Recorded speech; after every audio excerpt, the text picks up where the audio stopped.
오늘 이렇게 굉장히 중요한 주일인데 목사님께서 제게 설교할 수 있는 기회를 허락하신 것을 진심으로 감사하게 생각을 합니다. 오늘 성가대 찬양 대단히 좋았습니다. 제가 1년 동안 성가대에서 봉사를 했는데 실력이 너무 딸려서 쫓아갈 수가 없어요. 그래서 제가 뭐 할 수 없이 이제 떨어져 나왔는데 하나님께서 좋은 종들을 많이 보내주시고 이렇게 다 메꿔주셔가지고 얼마나 잘하는지 모르겠어요. 여러분 지난 그 크리스마스 이브에 성가대에서 칸타타를 하는데 저는 상당히 자랑스럽고 감격스러웠습니다. 이 참 수도 많지 않은 작은 교회에서 그렇게 굉장히 그 좋은 오케스트라를 만들고 또 칸타타를 하고 이런 것을 볼 적에 참 훌륭하다. 우리 교회 정말 좋은 교회다. 장래가 있구나. 또 이렇게 생각을 하면서 너무나도 기쁘게 생각을 했습니다. 우리 한번 큰 박수 한번 할까요?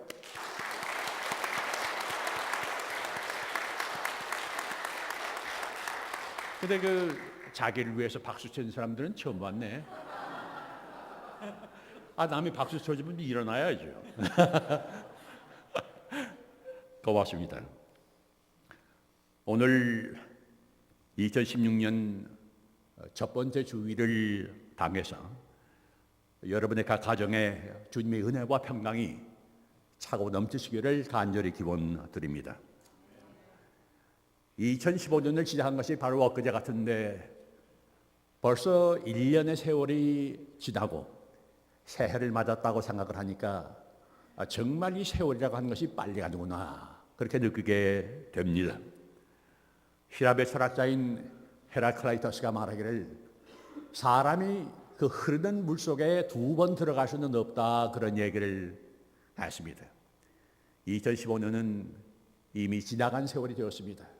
우리가 아무리 원해도 다시금 찾을 수 없는 영원히 우리 인생에서 잃어버린 시간이 되고 만 것입니다. 오늘 우리가 읽은 전도서의 말씀은 시간에 대한 말씀입니다. 전도서 기자는 말하기를 범사에 기한이 있고 천하 만사가 다 때가 있나니 이렇게 서두에 말하고 있습니다. 그리고 28가지의 그 여러 가지 때를 이렇게 나열을 하면서 그 의미를 얘기하고 있는 거예요. 어떠한 때들이냐?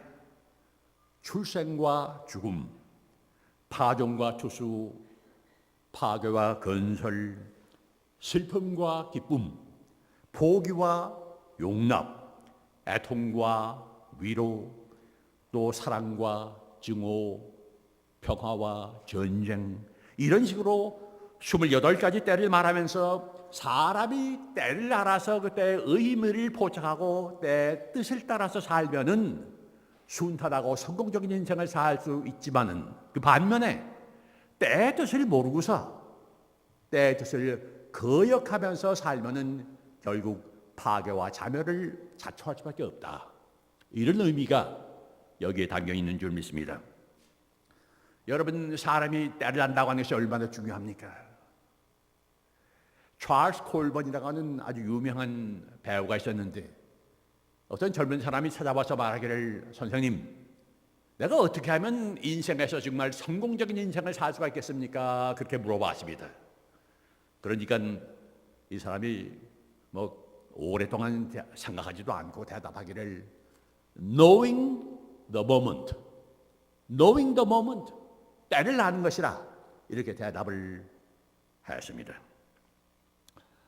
여러분 아무리 복잡한 문제일지라도 그 결정은 그 순간 하게 되는 것입니다.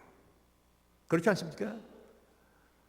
여러분이 이 자리에 온 것도 어떤 한순간의 그 결정으로 말미암아 이 자리에 오게 된 것입니다. 그것을 생각하면 그 한순간의 결정이라는 하는 것이 얼마나 중요한가 이것을 느끼게 되는 것입니다. 실패하는 사람들을 가만히 보면은 모두 다 우둔하고 뭐 성실하지 못하고 뭐 잘못하기 때문에 잘못 계획을 가지고 있기 때문에 실패하는 것만이 아니에요.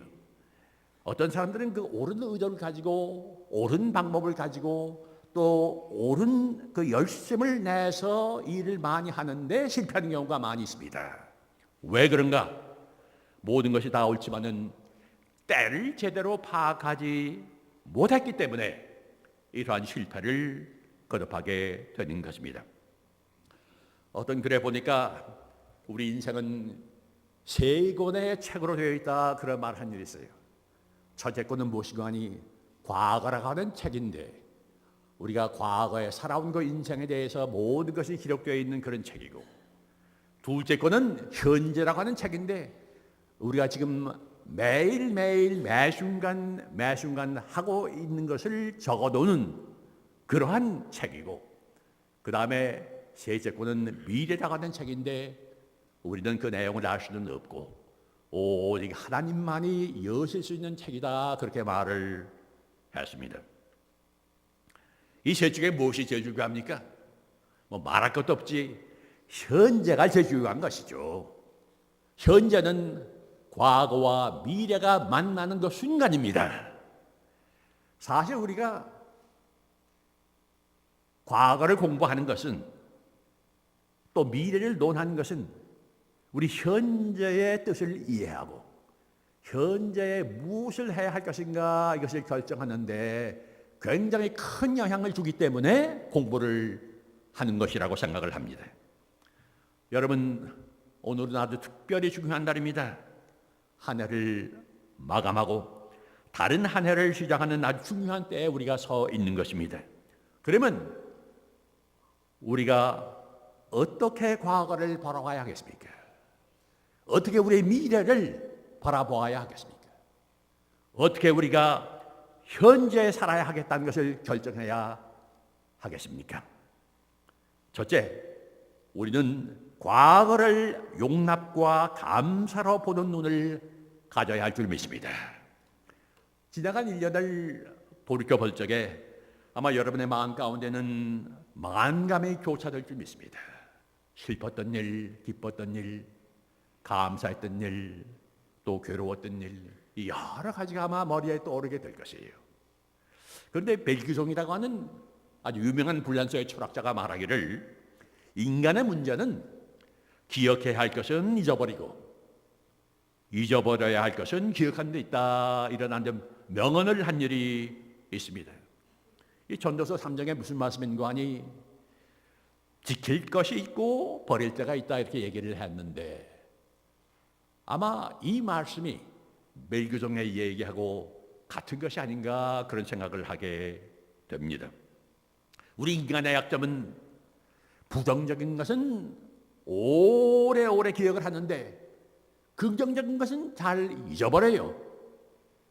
그래, 우리가 받은 은혜, 우리가 받은 축복, 우리가 받은 사랑에 대해서는 물론 생각을 안 하는 건 아니지만은 자주 잊어버리는데, 그 반면에 상대적으로 우리가 섭섭했던 것, 손해난 것, 기분 나빴던 것, 상처받은 것, 이런 것들은 아주 기억하고 또 기억하는 겁니다. 여러분, 작년 12월 16일 날이 제가 결혼한 지 48주년이 되는 날이었습니다. 오래 살았죠? 이런 것을 어떤 사람들에게 얘기하면은 그래요. 아유, 참 지겹지도 않소. 한 사람하고 그래 48년을 살아요? 근데 이렇게 이제 농담 삼아 이야기하는 사람들이 있습니다. 근데 제 아내는 제가 살면서 보니까 기억력이 대단히 좋아요. 그날 그때 제가 섭섭하게 했던 것, 가끔 얘기를 해서 잊지 않도록 저를 도와주는 거예요. 자, 그러면은 저는 뭐 할 말이 없습니까? 저도 할 말이 많이 있어요. 근데 여러분, 우리는 이 불완전한 세계에서 불완전한 인간으로 사는 겁니다. 우리가 실수도 많이 하고 죄도 많이 짓습니다. 결국 따지고 보면은 우리가 용납을 받고 용납하는 수밖에 없어요. 그렇기 때문에 내 죄를 사하여 주신 것 같이 나도 남의 죄를 사하여 달라가 우리가 기도하지 않습니까? 여러분, 이럴 때 우리가 서로 용납하면서 사랑하면서 살아갈 수가 있는 줄 믿습니다. 선지자 이사야는 43장 18절에서 말하기를 너희는 이전 일은 기억하지 말며 옛날 일을 생각하지 말라 그렇게 얘기를 했습니다. 이게 불가능한 얘기죠. 어떻게 잊어버립니까? 생각이 나는데 어떻게 잊어버려요? 그러나 이 말씀의 뜻은 무엇인가 하니 부정적인 기억의 노예가 되지 말고 과거의 포로가 되지 말라는 그 말씀인 줄 믿습니다. 과거의 노예가 되어서 현재 불행한 인생을 산다면 그 얼마나 어리석은 사람입니까? 여러분 중에도 지난 한 해 동안에 많은 순환을 당한 분들이 있을 줄 믿습니다. 사랑하는 사람을 잃어버리고 병나고 실직당하고 가슴 아픈 일, 억울한 일도 많이 있었을 것입니다. 그렇다고 해서 거기에서 주저앉아 가지고 포기할 것입니까? 아니죠. 그래도 여러분들이 살아남지 않았습니까? 우리는 우리 인생을 다 이해할 수는 없어요. 인생은 어떤 면에서 신비입니다. 어떤 논리도 없습니다. 그러나 인생의 불행과 슬픔 중에서도 하나님은 은혜로서 역사하시고 하나님은 우리가 견디고 승리할 수 있는 능력과 지혜와 용기를 우리에게 허락하여 주셨습니다. 이러한 신앙이 없이 불행한 생각만 자꾸 하는 사람은 부정한 사람이다. 부정적인 사람이요. 정말 실패하는 사람인 것입니다. 반대로 과거의 어려움에도 불구하고 하나님께서 같이 하시고 힘주시고 능력 주신 것을 감사하면서 사는 사람, 그는 진실로 긍정적인 사람이요 인생에서 승리하는 사람인 것입니다. 이것이 신앙의 비밀입니다. 오래전 미국 남쪽에 어떤 여인이 살았는데 하루는 삶이 하도 고달파서 죽기로 결심을 했습니다. 애들은 열심히 되고 참 경제적으로 굉장히 돈이 많이 필요한데 남편은 병들어서 결국 실직을 하고 자기가 나가서 일을 하긴 하지만은 암만 수고를 해도 경제적인 모든 요구를 채울 수가 없어요. 그런 동안에 우울증이 생기고 그만 마음에 병이 들었습니다. 그래 늘 생각하는 것이 무엇인가 하니 죽는 거예요. 내가 죽기만 하면 해방이 될 텐데, 죽기만 하면 이 괴로움에서 벗어날 텐데, 항상 이런 생각을 하다가 어느 날은 결심을 하고서 제일 어린 딸을 침대에다 누이고 그 다음에 창문을 모두 다 꼭 닫았습니다. 그럼 부엌에 들어가서 가스레인지를 이렇게 켰습니다. 그리고는 침실에 들어와서 지금 침대에 가만히 누워 있는 거예요. 이제 가스가 퍼져가지고선 가스 중독이 돼가지고 혼미하게 되고 여기 되면 저절로 이제 죽게 되겠지. 그 때를 기다리고 있는 겁니다. 근데 어디서 라디오 소리가 들려왔습니다. 옆방에 있는 라디오에서 나오는 음악 소리였습니다. 어떤 남자가 찬송을 부르는 것이었어요. 죄짐 맡은 우리 구주 어찌 좋은 친구인지, 걱정 근심 무거운 짐 고한 사람 복 받네. 주께 고함 없는 거로 복을 얻지 못하네. 사람들이 어찌하여 고할 줄을 모를까. 시험 걱정 모든 괴로움 없는 사람 누군가. 부질없이 낙심 말고 기도드려 구하세. 이런 진실하신 친구 찾아볼 수 있을까? 우리 약함 아시오니 어찌하니 구할까? 이 여인은 이 찬송을 들으면서 옛날에 다니던 교회 생각이 났습니다. 열심히 교회를 하는 것 생각도 났습니다. 그러다가 결혼하고 애들 생기면서 바쁘다는 핑계로 점점 교회와 멀어지게 되었습니다. 나름대로 잘 살아보겠다고 발버둥 쳤지만은 인간의 힘으로 다 되는 것이 아니라는 것을 느끼면서 이 여인은 하염없이 울기를 시작을 했습니다. 그리고 그 옛날의 신앙으로 돌아가고 싶은 그런 충동을 마음 가운데 느꼈습니다. 여인은 그 침대에서 벌떡 일어났습니다. 창문을 모두 활짝 열었습니다. 부엌에 가서 가스레인지를 껐습니다. 그리고 무릎을 꿇고 기도하기 시작을 했습니다. 하나님, 용서하여 주십시오. 그동안 하나님을 멀리하면서 살았습니다. 저에게 좋은 남편 주신 것을 진심으로 감사합니다. 저에게 좋은 아이들 주신 것을 진심으로 감사합니다. 저에게 일할 수 있는 기회와 능력 주신 것을 진심으로 감사합니다. 하나님, 다시 한번 열심히 일해보겠습니다. 이 여인은 이때부터 더욱 열심히 일했습니다. 그러면서 그 마음에 용기와 평강이 넘치는 것을 느끼게 되었습니다. 드디어 애들도 다 성공적으로 대학을 졸업하고 사회인이 되는 아주 훌륭한 어머니가 되었다는 것입니다. 여러분, 다른 것은 다 그만두더라도 우리가 지금 여기 이렇게 살아있다는 이 자체가 얼마나 감사한 일입니까? 이 세계에 지금 난민이 수백만 명이 듭니다. 헤아릴 수 없는 망하는 사람들이 매일 기근으로, 병으로, 전쟁으로 죽고 있습니다. 미국에서 그 총기로 살살되는 사람이 하루만 해도 89명이나 된다고 합니다. 여러분이 잘나서 여기 살아있습니까? 우리의 능력으로 여기 있는 것입니까? 천만의 말씀 아니죠. 궁극적으로는 하나님께서 살려주셔서 우리가 여기에 있는 것입니다. 사도 바울이 골로새서 3장 15절에서 말하기를 그리스도의 평강이 너희 마음을 주장하게 하라. 너희는 평강을 위하여 한 몸으로 부르심을 받았으니 너희는 또한 감사하는 자라 되라. 이와 같이 권고를 했습니다. 여러분, 우리는 과거를 용납과 감사의 눈으로 보아야 하겠습니다. 다음으로 우리는 미래를 신뢰와 사명의 눈으로 보아야 하겠습니다. 예수께서 마태복음 6장 34절에 말씀하시기를 그러므로 내일 일을 위하여 염려하지 말라. 내일 일은 내일 염려할 것이요 한날 괴로움은 그날의 족하니라. 그렇게 말씀을 하셨습니다. 미래에 대해서 항상 부정적인 생각과 부정적인 말만 한 사람들이 있어요.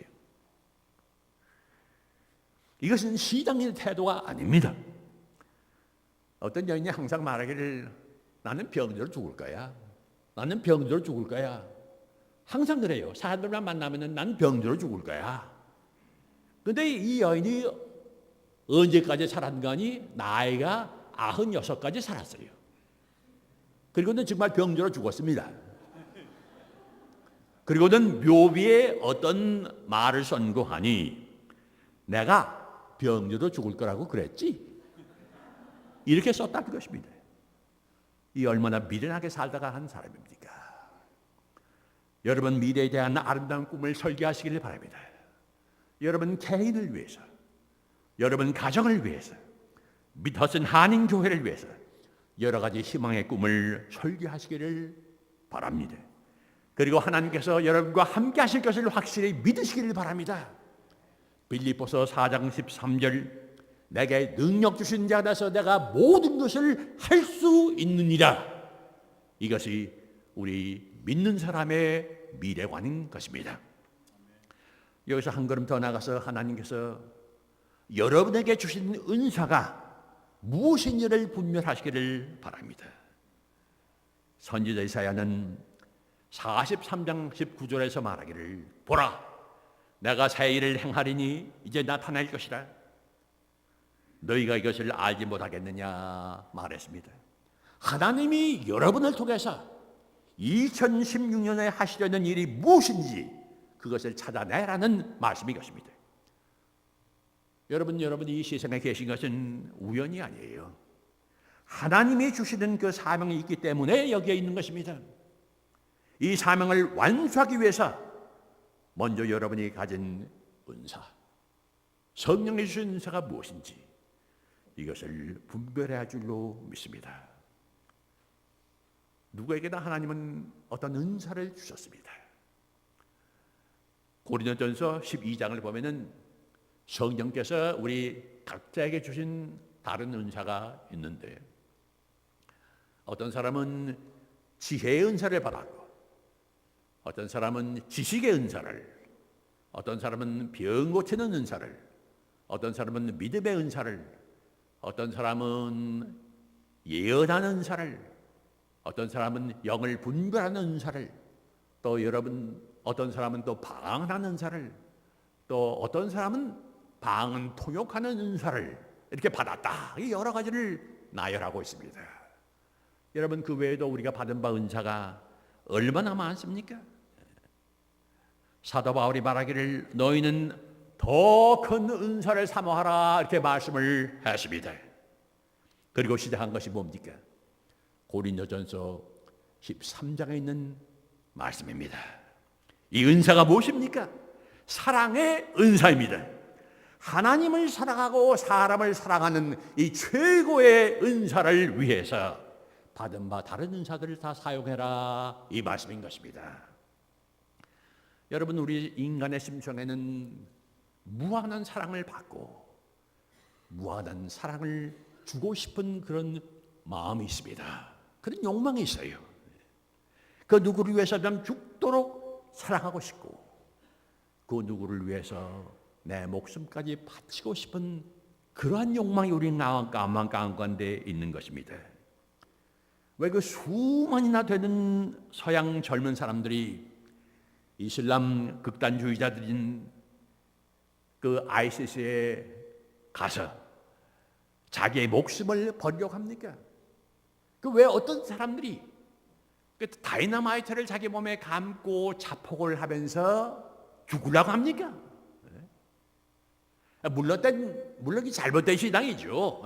잘못된 신앙이지만은 그들은 그것이 그 최고의 가치라고 믿기 때문에 순교를 한다고 생각을 하고서 자폭을 하는 겁니다. 여러분의 마음 가운데 최고의 가치에 있는 하나님의 영광 위해서 죽을 만한 마음이 있습니까?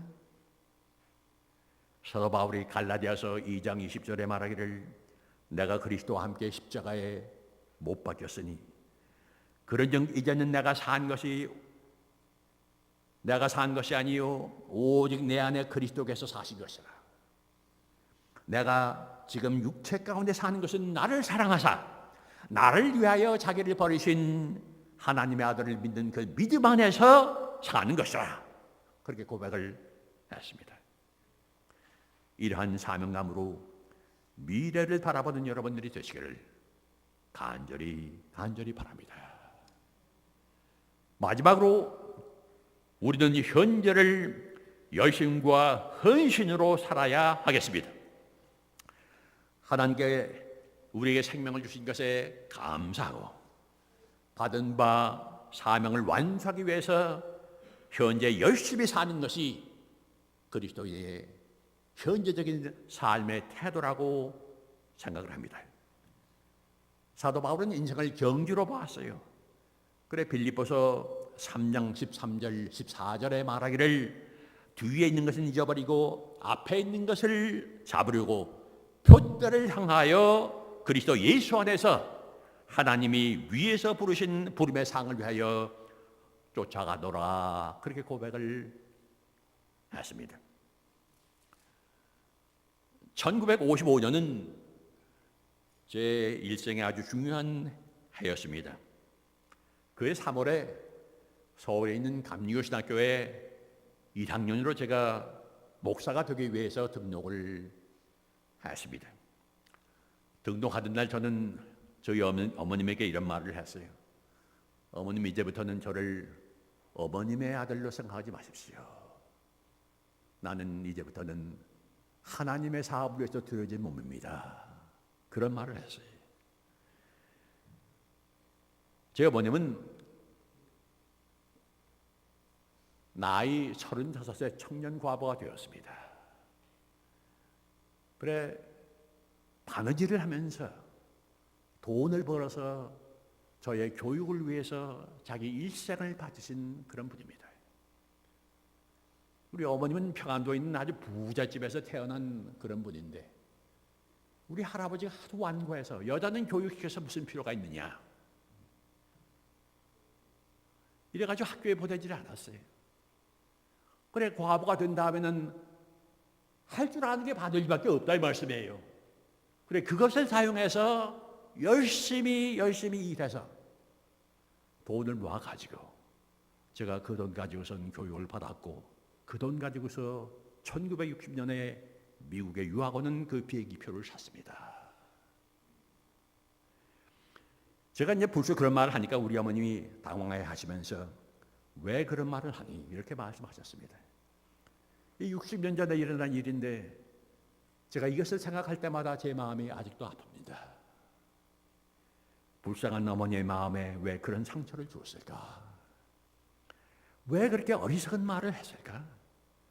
그때 저는 나이도 어렸고 미성숙했고, 그때는 참으로 좋은 하나님의 종이 된다는 것은 참으로 좋은 아들이 된다는 것이라고 하는 그 사실을 알지를 못했었어요. 구태여 제 자신을 변호한다고 하면은 적어도 그때에는 하나님을 향한 제 사랑이 너무나 뜨거웠다는 것입니다. 제 신앙이 너무나도 순수하고 강했기 때문에 오직 하나님만을 위해서 살고 하나님만을 위해서 죽겠다는 그런 결심이 제 마음 가운데 있었습니다. 감리교신학교에 들어가서 첫째 주간에 부흥회가 있었습니다. 그 마지막 날에 성탄식을 거행하는데 저는 그날과 그때를 잊을 수가 없어요. 성령께서 어떻게 저의 마음 가운데 강하게 역사하셨는지 많은 감동을 받아서 막 눈물이 나오는 것을 금할 수가 없었습니다. 아무리 참으려고 해도 눈물이 막 쏟아져 나오는데 제 인생에 그렇게 많이 운 적이 없는 것 같아요. 그러면서도 좀 창피한 생각이 나더라고.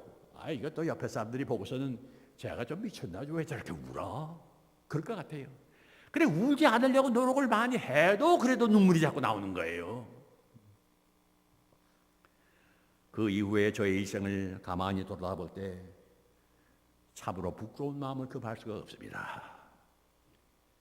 제 영혼이 그 순수함을 잃어버렸고 세상의 염려와 세상의 가치로 내가 묻었다는 것을 고백하지 않을 수 없습니다. 제 마음속 깊은 곳에는 다시 한번 그때의 그 신앙으로 돌아가고 싶은 마음이 간절합니다. 잃어버린 그 사랑과 그 열정을 다시 한번 찾아보고 싶은 마음이 간절합니다. 아마 여러분 중에도 오늘 이 시간 저와 같이 동감하는 분들이 많이 있으리라 생각을 합니다. 과거에서 감사를 찾고 미래에서 사명을 찾아 현재를 열심과 헌신으로 새해를 사시는 여러분들이 되시기를 주의 이름을 받들어서 간절히 기원드립니다. 기도하시겠습니다.